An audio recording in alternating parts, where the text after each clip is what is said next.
Nagbabalik nga po kami dito sa SLBN. Bayang Karerista, you're watching Karera Pilipinas, a special edition. Ngayong araw ng Sabado, November 8. At katabi ko nga po, na ipakilala ko kanina, pakilala natin muli ang presidente ng New Philippine Jockeys Association, Inc. or NPJII, President Jockey Gilbert L. Francisco. Good afternoon, Sir Maki.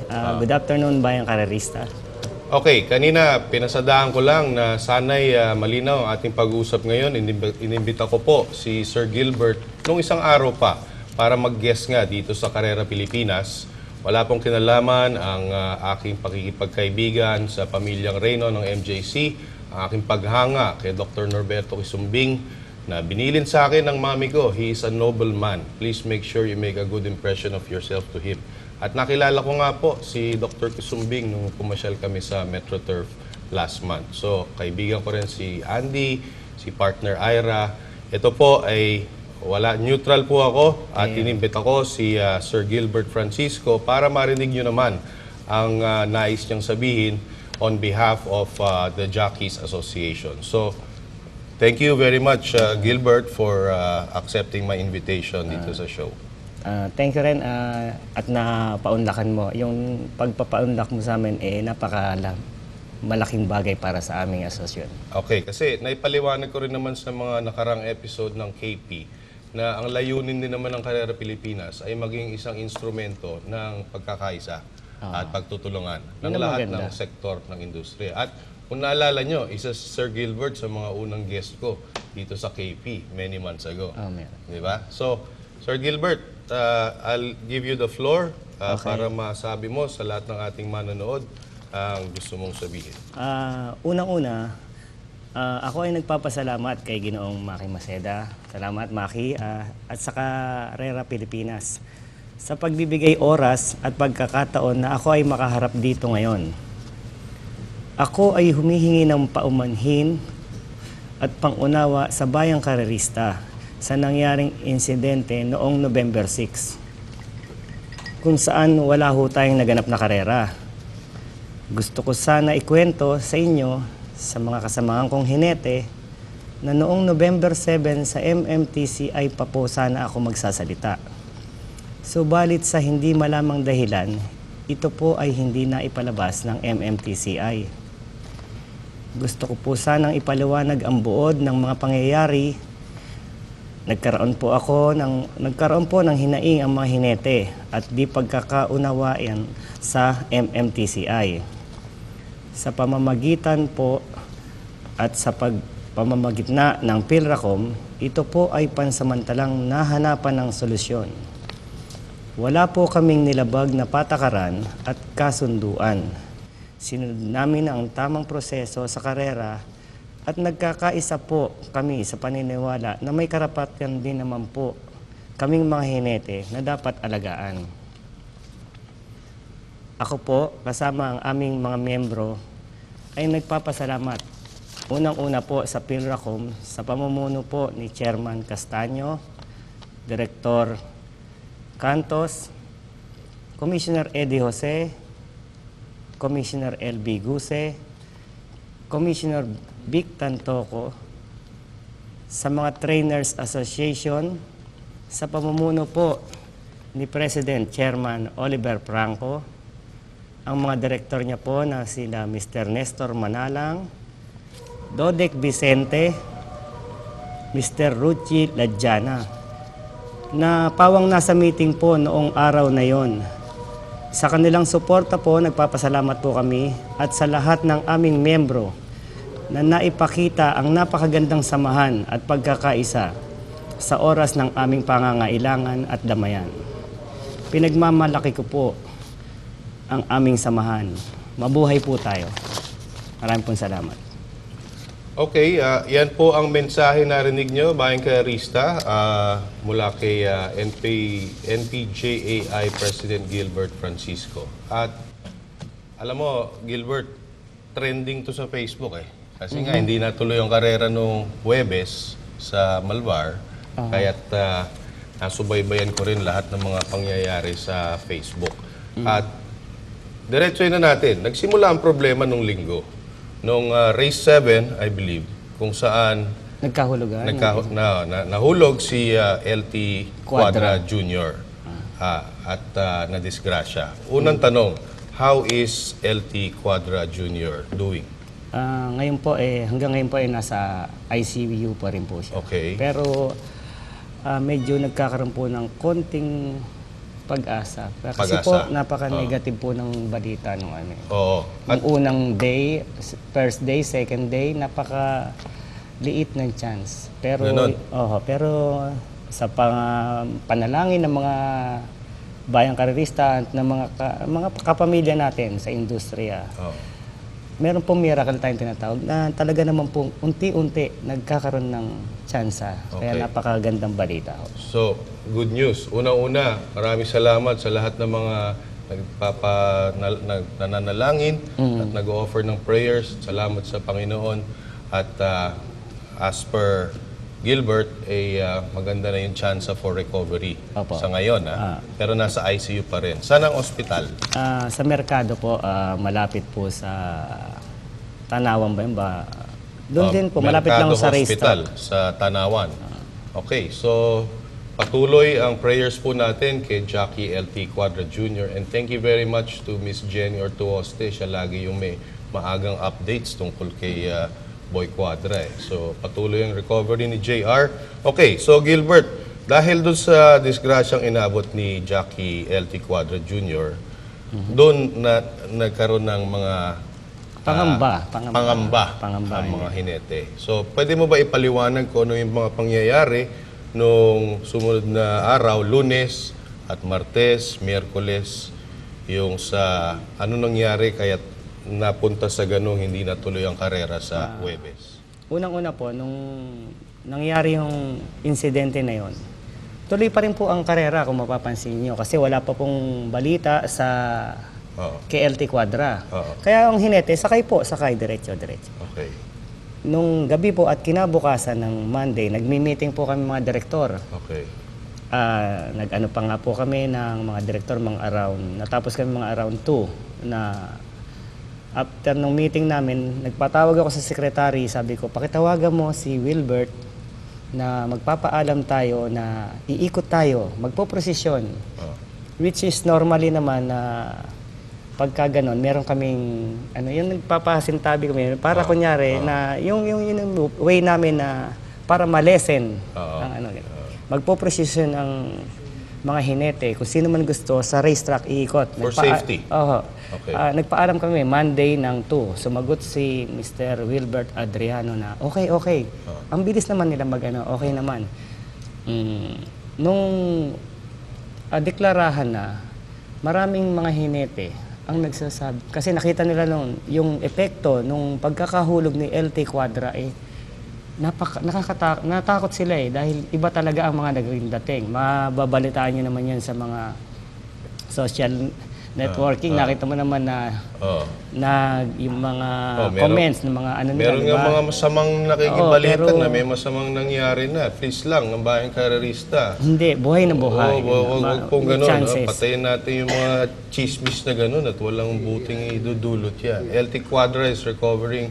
Let's continue to pray for his safety. Okay, At saka dagdag ko lang, sabi ko naman sa iyo, perang si Dr. Kisimbing mismo, si Wilbert, nagpadala ng assistance. Okay. Tumulong din. Yes. In fairness naman sa Thank you. MMTCI, nagpapasalamat din kami. At marunong na tumulong sila, nakikita nila yung kalagayan ng pamilya. Okay. Ang laking tulong ang naipaabot nila. Okay. Nung Martes na, nagulat na lang sa opisina, doon kami, nagdadatingan na ayaw namin sumakay dahil nangangamba kami. Nakita namin yung kalagayan ni LT Quadra. Sabi ko, gawin natin yung proseso na kung ayaw mong sumakay, kukuha ka na excuse letter. Excuse letter. Okay. Which is normally na ginagawa ng mga hinete na pag meron kang ganong excuse letter, automatic yun, hindi na tinatanggap sa handicapping section. Matagal Ganun ang lang. proseso yun. Matagal na yun na ang practice na nangyayari at legal na Ang nangyari, dumami na umabot ng around 51. 51 excuse letters. At meron hindi wala kaming patawag na meeting kasi 'di ba nag-ano pa ako na gusto kong magpaprosesyon. Na hindi wala akong naiisip na wala kaming meeting, walang nagpe-pressure sa hinete na pag sumakay ka ganito mawawalan ka. Wala. Wala. Kanya-kanyang decision 'yun. Individual Decisions, mga not to ride. Okay. Ngayon nung dumami, pinadala namin yung tamang proseso sa kinauukulan sa handicapping. Hindi ko namin alam bakit nangyari yun gumano na nagkaroon ng programa, lumabas na gano'n. Pero meron pa pong natitirang 34 na pwedeng makasakay. Okay. Which is magpapatunay na si G.A. Rivera nga nagtanong pa sa akin na pwede ba akong sumakay, baka mawalan akong benefits? No, sabi ko, walang pressure, lahat kahit sumakay kayo, maganda dahil tuloy ang karera, may benepisyo ka. Alisin natin yung mga dating hindi ko naman inaano yung mga ibang, yung dating administrator. Matagal na yun sa mga panahon ng tatay namin pagka ganun nagkakaroon ng pag sumakay ka et cetera na nakakatakot na para sa membro. Ito ay malayang-malaya. So, maraming nagpadala excuse letters, umabot ng 51. Miyerkules, bulahan na. Lumabas ang mga Yung mga dapat na excuse, kasama pa rin sa programa.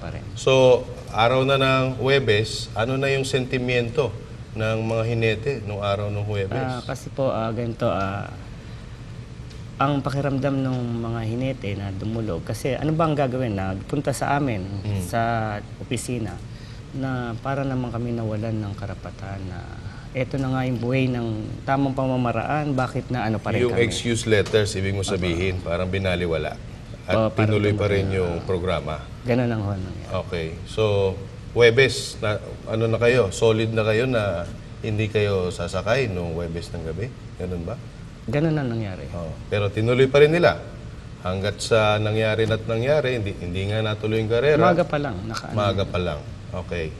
At nakapaglabas din sila ng interview with 2 trainers. At nasabi ang nasabi, hindi na po ako magko-comment dyan. Tumingin na lang kayo sa Facebook. Pero ito na, araw na ng Biyernes. So, pinatawag na kayo sa Pilracom. Around 10 a.m. Kamusta naman ang usapan nyo doon? Naging maganda naman po. Siyempre po, pagka nag-uusap, nagkakaroon po ng solusyon. Nagkaroon po ng pansamantalang tuloy ang karera. Okay. Nagkaroon ng compromise, kumbaga, na yung about sa race track kasi ang So, nag-usap-usap kayo doon, nailabas nyo yung mga hinaing nyo. Opo. At ang pinaka-hinaing nyo nga ay yung safety ng mga hinete sa pista ng MetroTurf. Di ba? Opo. Okay, ito, tatakbo po yung ating barrier. Katatapos lang po, Bayan Karerista, ng ating 2:30 p.m. barrier. At patuloy po ang ating pagkikipag-usap kay NPJAI President Gilbert Francisco. Sige, Direk, i-small screen na natin para makita na rin ng ating mga Bayan Karerista yung bentahan. Post time is at race number 1. That's 32 minutes from now. Okay, yan, XD. Early scratch po tayo sa race number 3. Kita natin yung numero 5 na si Red Lakota. Yan, sa PCSO Special Maiden Race na ating featured race of the day. Number 5, Red Lakota has been scratched. Okay. Okay, so ang ating kwentuhan, Gilbert, andun na tayo sa Biyernes nung pinatawag na kayo ng Philippine Racing Commission. Sino-sino yung mga nag-attend dun sa meeting ng mga representatives ng kanilang mga grupo? Ang representative ng MMTCI si Manager Rodolfo Prado. Okay. May kasama siyang lawyer. Mhm. Yung assistant racing manager niya si Arthur Escala. Okay. Sa side naman po ng trainers si President Chairman Oliver Franco, Okay. Mr. Ruchi Ladjana, Mr. Nestor Manalang, Okay. Mr. Dodek Vicente. Okay. Sa amin naman po, sa NPJA, ako po, ang inyong lingkod, si Mr. Alcacid po, Oyet Alcacid. si Chairman DG Bakal, si Secretary Jackie M.F. Dakis, si E.M. De La Cruz, Director, Director Ryan Camanyero, Director Redentor De Leon. Meron din po kaming kasamang lawyer si Archimedes Marquez at saka yung secretary po namin. Marami po kami sa ASEC. Okay, so at ang Philippine Racing Commission, andun sila lahat? Andun po mga lahat. commissioners, And at si si chairman. chairman. Okay, so naihayag nyo, Sir Gilbert, yung inyong mga hinaing. Ano ba talaga yung pinaka mga hinaing nyo na inihayag nyo dun sa meeting na yun? Ang ano po, ganito, ang hinete po, alam po namin yung pinasok namin na profesyon. Alam namin na risk, talagang malaki ang risk na ano, yung Risk, okay. risk, mahulog ka, ganyan. Kasama, alam ho namin yan bago namin pinasok.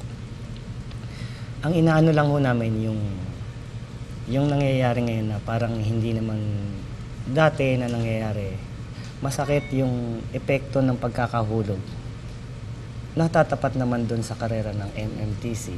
Pero marami rin naman kung saan na ito sa San Lazaro at saka sa Naik. Nagkakaroon din naman ng ganung mga insidente.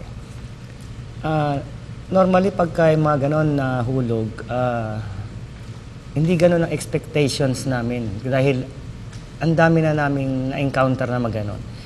Lately, medyo parang nadadagdagan yung epekto na minsan same ang pagkakasenaryo ng pagkakahulog, pero may difference, malaki difference ngayon ng Sa injury. sa injury. Okay. At ito po'y documented sa records nyo bilang asosasyon. Kumpleto lahat. So kung titingnan nyo yung mga hulog sa tatlong pista, Meron kaming mga records. your na records will show. papatuloy. At dinala nyo po sa PhilRacom yan nung ano. Dinala namin lahat. Oo. Lahat ng ano. Teka, for the record, bukod kay Boy Quadra, sino pa yung mga ibang hinete na nahulog sa pista ng Malvar na naging malubha ang injury? Yung si JB Guse, kung natatandaan nyo, paglarga, siyempre paglarga, yung accelerate ng kabayo, hindi ganun katulin pa kasi kumukuha pa lang ng buwelo. Pero nung nahulog, paghulog, dapat na tingnan mo kung mabagal pa kung tutusin. Balik ka agad yung Left arm? Bali? arm dito. But nabalian. may nabalita ko yung hip daw, tadyang? Hindi. Hindi naman. Hindi, Ito left naman, arm. left arm. Okay, so clarification sa injury ni J, ano? Left arm. At Nung that day din, same race, 2 or 3 yata yun. Okay. Si Valdelema, nahulog din sa alisan. Yung pagbagsak, 2 linggo yata si Val na magayin dito. Okay. Sakit. Okay. Simpleng ano lang. oh. Yun yung mga ganun na... Si minsan na-feature ko sa KP, picture ni Arvil Leona. Anong kondisyon ni Ramil? Masakit man o hindi na ho siya masyadong na spinal ho siya Spinal. Spinal. Doon ba nangyari sa Malvar o dito sa Sa Malbar din. sa Malvar? Si RL Lagrata. Si R.L. Lagrata sa Malbar din po, last year din po yun. Anong kalagayan ni Hindi na po nakabalik, considered as disabled na po dahil sa ulo rin po ang ano. Okay, so anyway, all these records are Show na- nandyan sa inyo. So, nag-usap kayo. So, inilabas niyo yung hinaing nyo. Anong nangyari dun sa meeting? Tinanggap ba nila yung mga inyong hinaing? At teka, ano ba yung hinihiling nyo sa kanila para matugunan ang inyong mga hinaing? Mas ma-improve yung track. Okay. Na alam naman nila na noong pa marami kaming mga request na kung request ba marami kaming pag may meeting regarding lagi sa racetrack. Sa racetrack. Okay. Meron kaming marami kaming pag may meeting nakarating pa kami sa opisina ng Yamaha sa Norquis. Sa may ano ba yan? Sa may Mandaluyong. Na-meet din namin si Dr. Zimbinga. Dr. NQ. Okay. Kompleto rin kami noon. Hiniling nyo na rin yan noon? Yun ang pinag-anuhan namin, yung racetrack din. Oo. Which is talaga naman, puro doon. Pagka kami, puro doon sa racetrack. Oo. So, anong naging sagot sa nung meeting nung Friday? In fairness naman sa kanila, hindi, nung before, wag muna nung, gumagalaw sila, pero Okay. hindi nagkakatugma na yung Okay. kung paano talaga mapapaganda at Okay. magiging parang, basta mapapaganda yung track nila. Well, hindi naman tayo eksperto sa paggawa at pag-repair ng pista, pero I can tell everyone na it won't happen overnight. Hindi magagawa yan matagal sa na ano yan, matagal. isang araw, di ba? So madalit sabi, hindi natuloy ang karera nung Huwebes dahil nga sa mga concerns nyo sa safety. Pinatawag kayo sa PhilRacom at nailabas nyo yung inyong mga hinaing at mga hiling at nakapag-usap kayo doon. Pero siyempre, hindi naman kaagad ma-resolbahan yan para sa karera ng gabi ng Biyernes. So, ang nangyari ay gumita na si Chairman Castaño ng PhilRacom. Aha, gumat na. Anong sinabi ni Chairman? Kasi kailangan, alam niyo naman, marami tayong nagtatrabahong mga nakikinabang sa industriya. Para hindi traffic, yung word ko kasi ganito, traffic, para hindi mapagbigyan ng lahat. Napagbigyan namin pansamantala na matuloy ang karera. Okay. Pansamantala. Oh. Na para yung araw na yun magkaroon ng karera. Para sa ikatutuwa ng Lahat ng sektor. Lahat ng sektor. Okay. So tinuloy ang karera. Tuloy. Ngayon, may mga hinete na hindi naman nakasakay dahil akala nila hindi tuloy. Ganun ang nangyari. Ganun nangyari. Pwede ba ipaliwanag yung nangyari nung natuloy na yung karera? Ano mga nangyari dun sa mga hinete? Nung nangyari yung mga ganun, nakakalungkot man sabihin yung ibang membro namin na alam na may pinaglalaban kami, nagulat na lang ng biglang natuloy ang karera.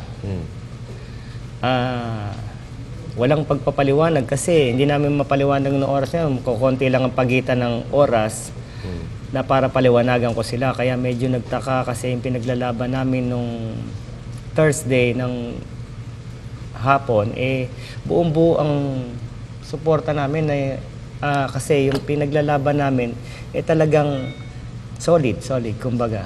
Pagdating nung nagulat, kaya kailangan kami magpaliwanag. Na which is dapat kahapon ko kaagad sa miyembro ko.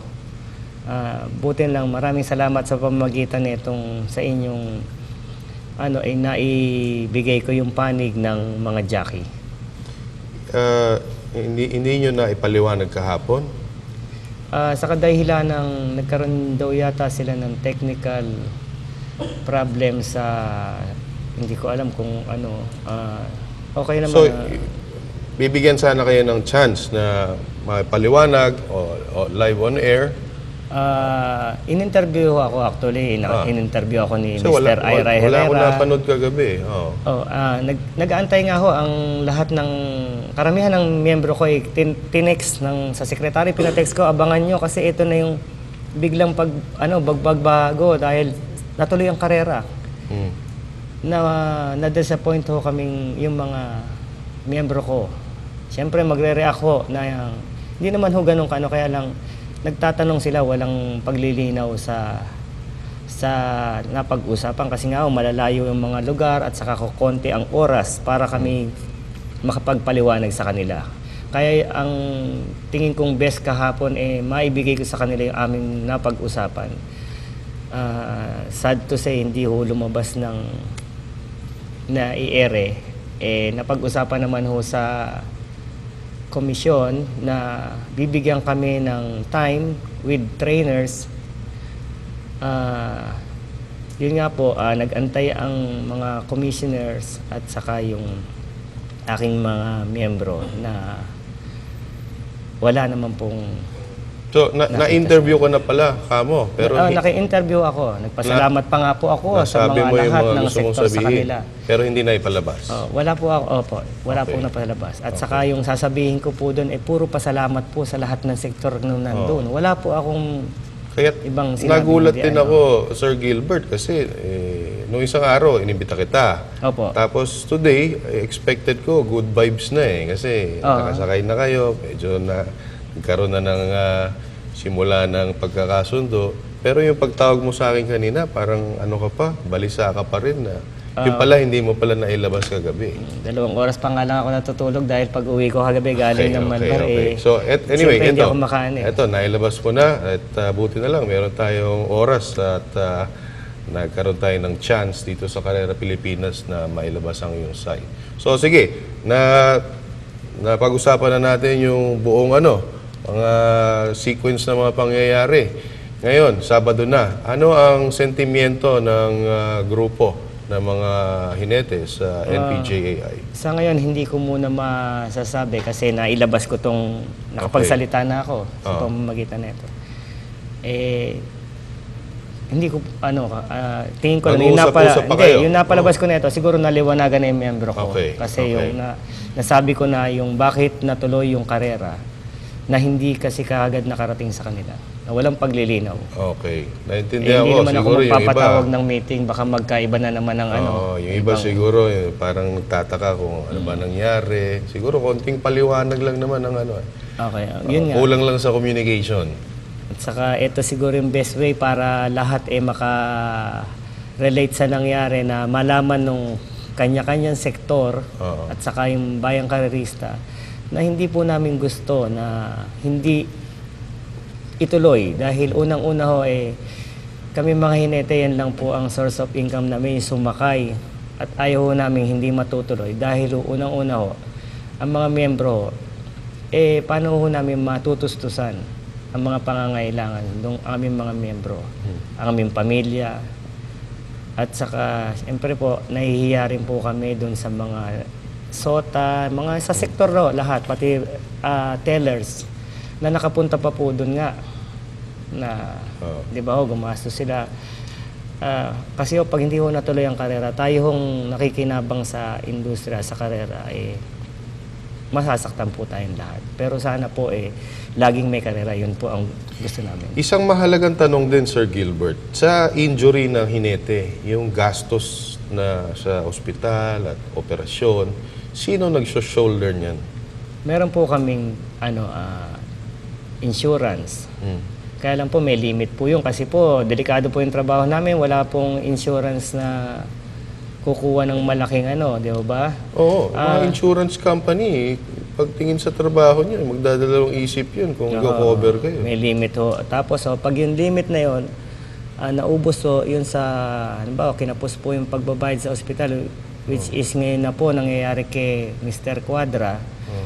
Meron po kaming mga source of funds na nakadetalye doon sa aming opisina kung ano-ano po. Marami po kaming funds na kinukuha muna, pinagduduktong-duktong po namin. Nakaalat po yun Ngayon, kapag kinapos po yun, kami na pong individual na hinete. Halimbawa, 1 linggo ang karera. Yung 1 linggo na yun, yung per second, third, obligado po nagdo-donate ang hinete. Sariling pera po ng hinete. Lahat ng hinete? Hinete sa 1 linggo po yun. Lahat nagdo-donate? Yung per second, third. Inaabot po yun almost 60 to 65,000. Meron bang ibang mga donors na nakakapagbigay sa fund ninyo outside ng jockeys sector? Horse owners, Hindi ko pa po. club owners. Kasi po ngayon lang po ako naging Isang presidente dito. payang karista, lalo na doon sa mga dyan, medyo nakakaluwag naman sa buhay Kung talaga minamahal natin yung ating mga magigiting na hinete na tinataya ang buhay nila at sila rin ang gumagastos pala sa mga expenses pag na-disgrasya, tulungan po natin. Pwede po ba kayong tumanggap Opo, ng mga open na donations? open. Napakalaking tulong po sa amin yun. Okay. So, saan lang, kontakin lang ang NPJAI or Opo. Meron po sa may Facebook, opisina. may Facebook page yan. Saan ang opisina? Dito po sa Sugar Road. Malapit lang po dito. Sa Carmona rin. Carmona. Anyway, kung may kilala kayong hinete, just find a way to, whether anonymous kayo o hindi, find a way to help. At ako mismo, Gilbert, magpe-pledge ako. Salamat Ngayon pa lang ako salamat. So, anyway, ito na tayo. Ang tanong karera ngayon, Sabado-Linggo dito.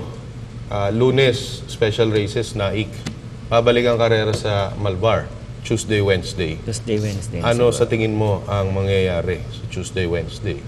Wala naman akong nakikitang ano kasi nailahad ko na to eh. Oo. Ano pa lang ngayon, Sabado pa lang eh. Oh. Hindi ko siguro, wala akong nakikitang ano pa na... Mag-uusap pa rin naman kayo. Kasi ngayon, pagkatapos nito, mag-uusap kami ng mga direktor at sasabihin ko sa kanila yung side na gusto nilang madinig, ano ko na sa... Sige. Ang maganda dyan, yung sinimulan yung pag-uusap sa PhilRacom office maganda. nung Friday, pagpatuloy nyo yun. Ako naniniwala ako hanggat may pag-uusap, nagkikita naman sa gitna. At tingin ko laging pag may magandang pag-uusap, may magandang pagtatapos. Okay. At pagtutulangan ba ng huli tingin ko. So, ayan. Yan ang bottom line. Una-una, sa lahat ng mga na-aksidente at na-disgrasyang hinete, kung ano man ang injury na kanilang tinama, ipanalangin natin for speedy recovery and back to normal life. Hindi lang yung wag na yung makasakay uli, yung mabuhay na lang uli ng maayos, di ba? Pangalawa, sa ating mga gustong tumulong, sumuporta tayo sa Jackie's medical fund, no? Whatever way we can. Pwedeng in-kind din, whatever, kayo bahala. Basta ako magpe-pledge. Hihingi rin tayo sa mga kaibigan natin na mag-pledge. At pangatlo, siguro yung sanhi ng problema, yung pista, matagal yan bago ma-repair eh. Matagal yan eh. So you have to find a way. ways. Find a way na maging acceptable sa grupo nyo yung current condition ng truck kung sasakay pa kayo ulit. Kasi parang ride at your own risk ang mangyayari dyan eh. No? Ganun nga. So, Sir Gilbert, baka bilang pagwawakas, may final message ka sa grupo mo muna, sa Jockeys, at pangalawa sa Bayang Karerista. Uunahin ko muna, Bayang Karerista. Ngayon po, nagpapasalamat po ako. Sana po naunawaan niyo po yung nangyari sa pagkansela ng karera. Alam ko po, lamang po na alam ko po na unawaan niyo na po kami ngayon. Sa aking pong mga miyembro, nagpapasalamat po ako sa lahat ng suportang ginawa niyo.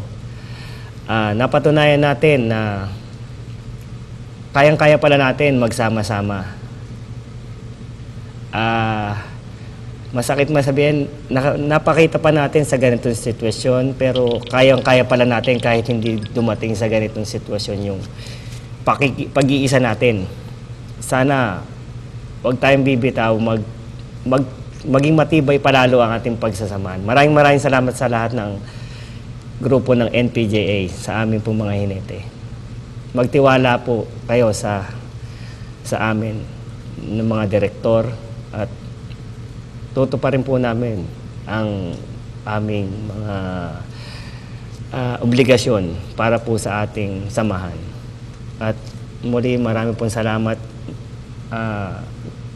Mr. Maki Maceda at sa Karerista Pilipinas sa nagbigay daan na para mapa-address ko po yung mga nangyari na sa amin itong nagdaang araw. Maraming pong salamat. Okay, narinig niyo po ang mensahe at ang pag-uusap namin ni NPJAI